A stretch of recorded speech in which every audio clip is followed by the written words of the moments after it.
Hey everybody, it's Michael Oskam with another free 5-minute demo. Today we're going to be looking at Slate Digital's Virtual Console Collection 2.0, which was released just a few days ago. And I'm a big fan of it. We're big fans of it here at the Pro Audio Lessons.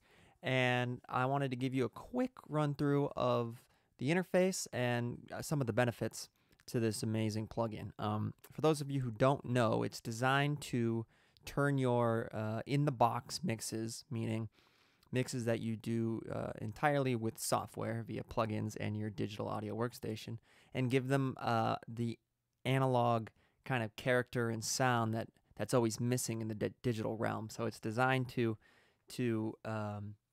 sonically alter your mix to give it kind of that flavor of an analog setting.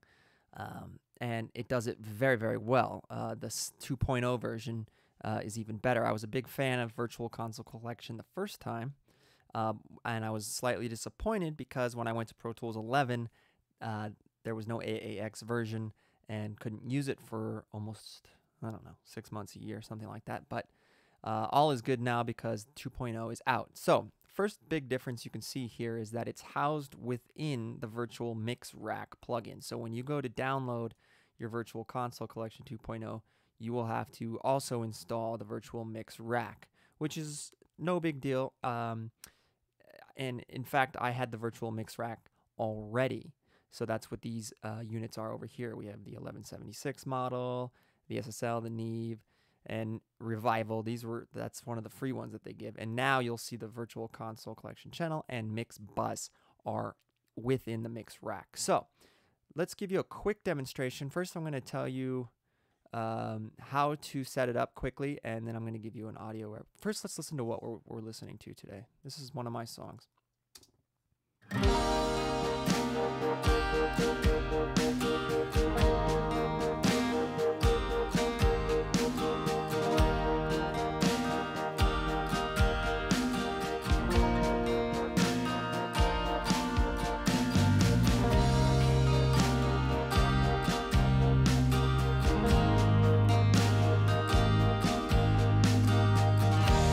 So very cool, and a lot of that great tone is largely in part of the Virtual Mix Rack's virtual bus. So let's take a look. So if you used the Virtual Console Collection, the first series, then you are familiar with the controls. They're very much the same in 2.0, and so it should seem somewhat similar and familiar. If you haven't used it before and you don't know how it works, I'm going to go through it real quick. Let's pull up two instantiations of it. This one here is on my mix bus, yeah. And let's use, let's just use this one. This is on my snare channel, okay? And so on one is the channel strip and the other is the bus, virtual mix bus. So as you can see, on both, they give you 6 options. The Brit 4K-E, which is basically an SSL E desk. Then they have the Brit 4K-G, which is an SSL G series. Then they have the USA, which is kind of like an API. Then they have the Brit N, which is like a Neve. And then they have this sign here, which is kind of like a Trident console, if you're familiar with those. And then they have an RC tube, which is a tube-driven console emulation. Now, the Brit 4K-E is the new addition to 2.0. There were only 5 emulations in the first series, and they've added the different E desk now. So there's 2 SSL emulations, which is great. The more options, the better. One of the pluses to this plugin as well is that it does not require a lot of CPU power. So the idea is that if you wanted to emulate an entire desk, you would put a virtual channel strip on every single track within your mix, which is kind of what I've done here if you look toward the top. You can do that with very, very little drainage on your CPU, which is great because if you think about it, try putting like a reverb plugin on every single channel or something. It drains your CPU. So in designing this, they knew that they have it run lightweight, and it sure does.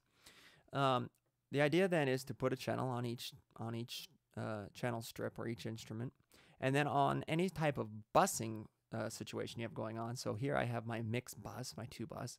I also have an instantiation of a bus emulation here on my drum sub bus. So that's cool.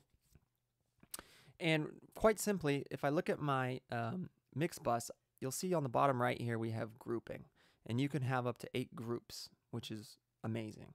So in this case, on every single instantiation of Virtual Mix Rack, I have it set to group 1. So that if I want to change the overall tone of the entire desk, all I have to do is come into one of the instantiations of the plugins and move one of its parameters, and it'll change my entire desk. I'll give you proof. Let's just pull up this one. This is one of my guitar channels. That's also assigned to group 1, as you can see. Let me switch this from RC Tube to Neve. And you'll see here, it moved to Neve. And let me turn up the drive. You'll see it's happening here. Just controlling one, as long as they're in the same group, will control all, which is great. So, and then being able to have multiple groups is great too. So for right now, let's say I want my desk to sound like a Neve and I want to drive it that hard. So I have every channel driving that hard. But let's say I wanted my drum subgroup to sound like an SSL. That's totally possible. All I'd have to do is come to my drum subgroup here, and I'd switch this to group 2. Switch this to an SSL, let's say the E-Series desk, and I want to drive it really hard. Now all I have to do is come into each one of these and switch it to group 2. And you'll see that now my drum emulation will sound like an SSL driven really hard. And the entire mix sounds as though it's being run through a Neve, including the SSL grouping of drums. So it's as if it's being run through an SSL, then through a Neve. Pretty amazing, right? So you can create a lot of different tones within. So you can have your guitars going through a tube console. You can have your bass instruments going through an API, your drums through an SSL, and then the whole mix running through a Neve. I mean, how amazing is that? So I'm going to give you a quick audio representation of what's going on. I'm simply going to take this group here, and I'm going to bypass the plugin, and you'll be able to hear, and I'll bypass this group as well. This is the SSL emulation. First, let's listen to the drums.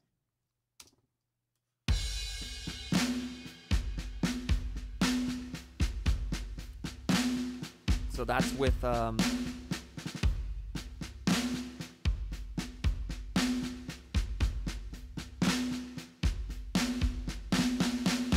that's an E desk driven really hard. Let's back off a little bit maybe. Actually, I'm gonna overdo it. I'm also gonna turn up the drive here to give you an idea, and I'm gonna bypass. Watch this.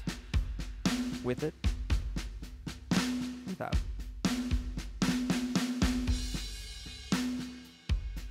With.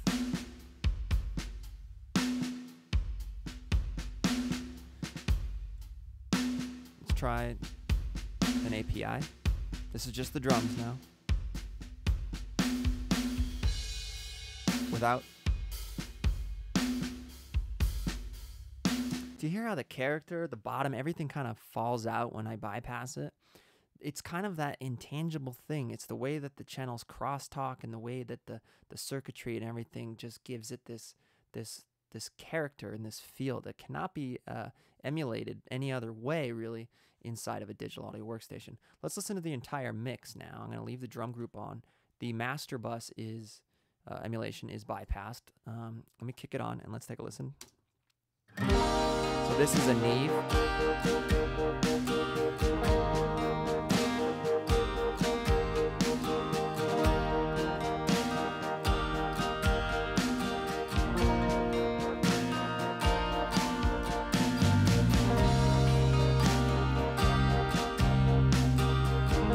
And bypass.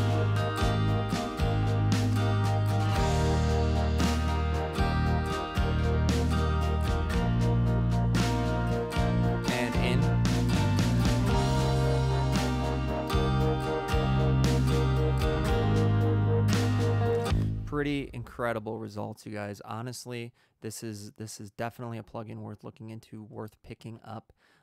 It's not a magical plugin in the sense that it's going to take a bad mix and make it sound great. but it will take a really good mix and give it that added push and that little bit of flair and pop and character that maybe your mix is lacking. I highly recommend it. If you would like to listen to it and demo it on your own time and in some of your own projects, please feel free to do that. You can click through one of the links on my site here, proaudiolessons.com, through to the Slate Digital site and get a 7-day download.